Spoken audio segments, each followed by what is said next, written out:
Hi, I'm Vivian, but you can call me Viv. And you already know what this video is about. A review on the second Arthur special. 16 years ago, Arthur, It's Only Rock and Roll was aired on TV, starring the Backstreet Boys. When I was little, I do remember watching it, but only a few parts. And I didn't know I was watching it. Such as the storyboard Muffy presented, and Molly blowing bubblegum, and a few scenes of the music video. And that's it. For me, it was a lost memory. In the episode Breezy Listening Blues, I didn't know that there was a reference to two of the songs from this special, since I never properly heard about it yet. But I didn't see more of this special until I first watched the episode The Great McGrady. And I had no idea that this part of the episode was from the Arthur special, or anything.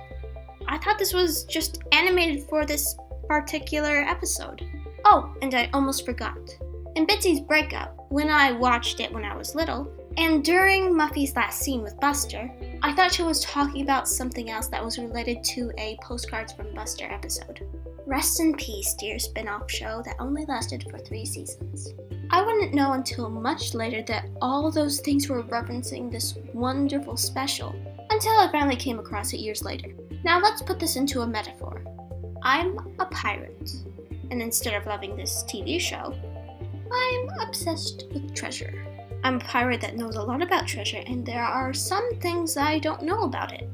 And finding this special was like finding buried treasure full of jewels I never imagined seeing before. Now, as a retired treasure hunter, I found every chest of buried treasure that I ever imagined of finding, and I'm glad that I did. But I'm still a pirate obsessed with treasure, with every bit of my treasure-loving heart until the end of me days. This special was directed by Greg Bailey, and written by Kathy Waugh, and storyboarded by Carrie Capel, Helen Cazette, Najah Kazik, Ellie Kimos, Sylvie LaFrance, Jeremy O'Neill, Zhigang Wayne, Harry Rasmussen, and Ivan Tankhushveb, and everyone who is responsible for this special. Now let's begin. Muffy watches a Backstreet Boys music video as the live-action version possesses her eyes. Scary. Then they change to the current animated look to this universe. Muffy gets lost within her Backstreet Boys fantasy, and Francine violently wakes her up. Francine obviously hates the Backstreet Boys and probably won't go to their concert that's coming to Allenwood City in a few weeks. And she says that they are sellouts. They argue for a bit about their opinions about selling out as a band, until Francine leaves. And Muffy tells her to not come back until she apologizes to Nick. Until I what? Oh man, you are losing it! Then the title card shows up. I can't really tell, but it's either that Arthur's name is bigger than the title, or the title is bigger than his name. Arthur, how would you feel if the title of this special was bigger than your name? Next question. And also the title of this special is also the name of a song by the Rolling Stones. Cool, right? At school, Francine advertises auditions for a rock band this Saturday at 2:30. A band that won't sell out. Because Francine is a hipster. Later on at dinner, Arthur and Buster talk about the rock band. But they mostly want to audition for fame and riches. Same with the W. After the auditions are over, one person out of 14 people got in. That was Mia McGrady, who was rocking that cool look. Eventually, Francine gets Binky and Molly to be part of the rock band, and after Francine fails to sing and play the drums at the same time, Mrs. McGrady asked Fern to be part of the band as the lead singer, and her singing talents are a surprise to the audience and Francine. For those who haven't heard Fern's version of Silent Night on the Arthur's Perfect Christmas CD. And you should definitely check out that song, it's amazing. Fern gets in and Mr. Haney offers Francine and her band to play at the PTA fundraiser. But they still don't have a name for their band, until inspiration hits Francine by one of their very first big fans. You hear me? You stink! Who clearly has no taste in music. Houston plays for the fundraiser and they're instantly a big hit. But Mr. Haney kept saying something during the song and ruining it. How rude. TW decides to sell trading cards of the band members. Francine gets interviewed about her new band and denies to play for the library's annual book sale.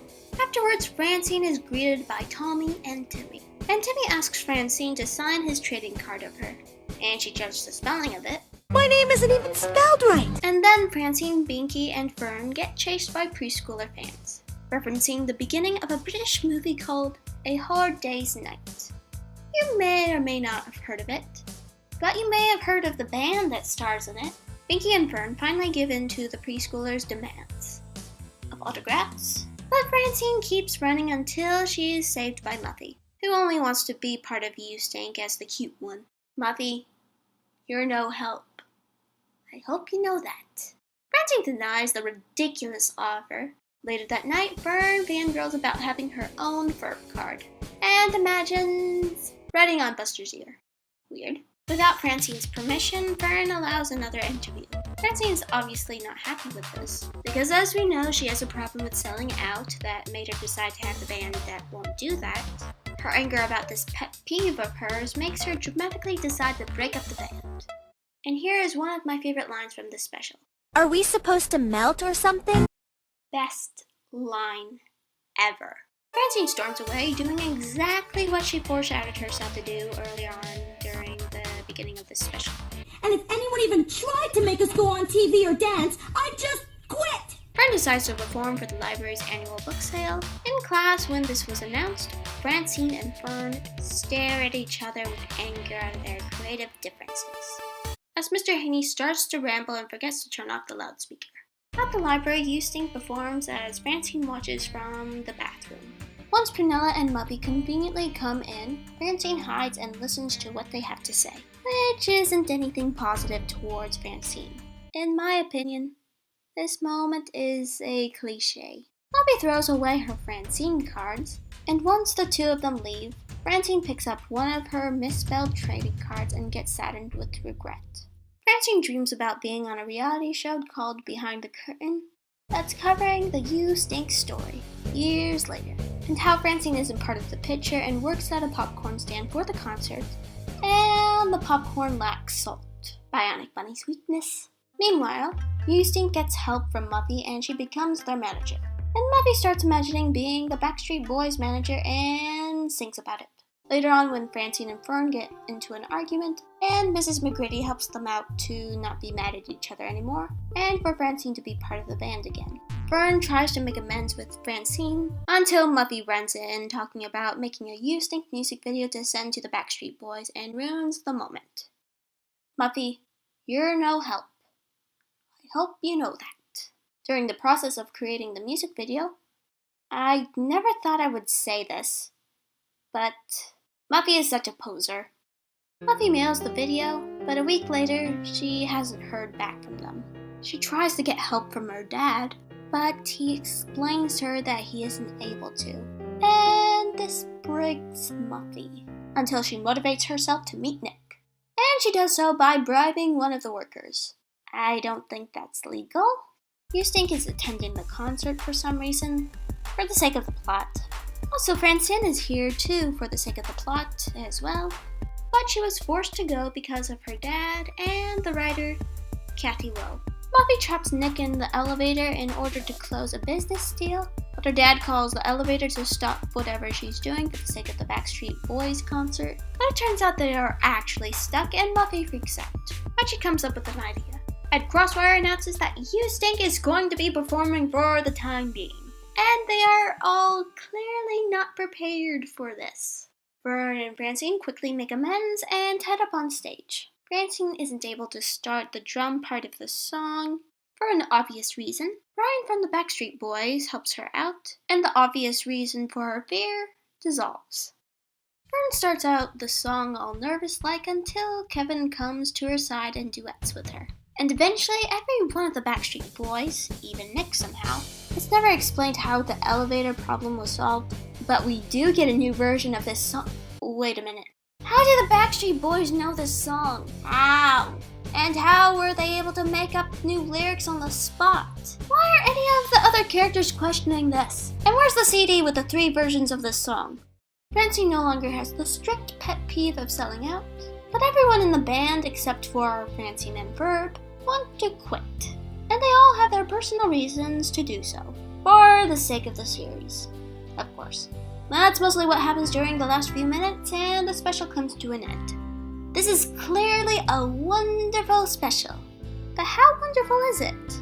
It might not be as long as Arthur's Missing Pal, but it has more charm and better animation. And I wish this special was a little bit longer. There's nothing else that I can think of to say, except it should have been on a CD, because these songs aren't available anywhere. Well, they are in some places, but there isn't a song without any interruptions, without any Mr. Haney or crowds cheering or anything in the way of the 3 versions of this song. It's ridiculous. And when I got the CD of Arthur's Really Rockin' Music Mix, I thought the songs on this special would be on there. But sadly, they weren't.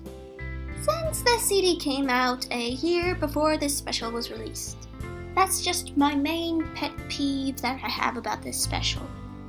Besides that, this special is awesome. And what will I grade this special? I will give it an A-. I hope I don't give a lower grade for Arthur's Perfect Christmas. That would be unnatural. Anyway, we will have to see in the distant future of the 2nd month of Christmas. Anyway, don't be a chicker like Muffy. Bye!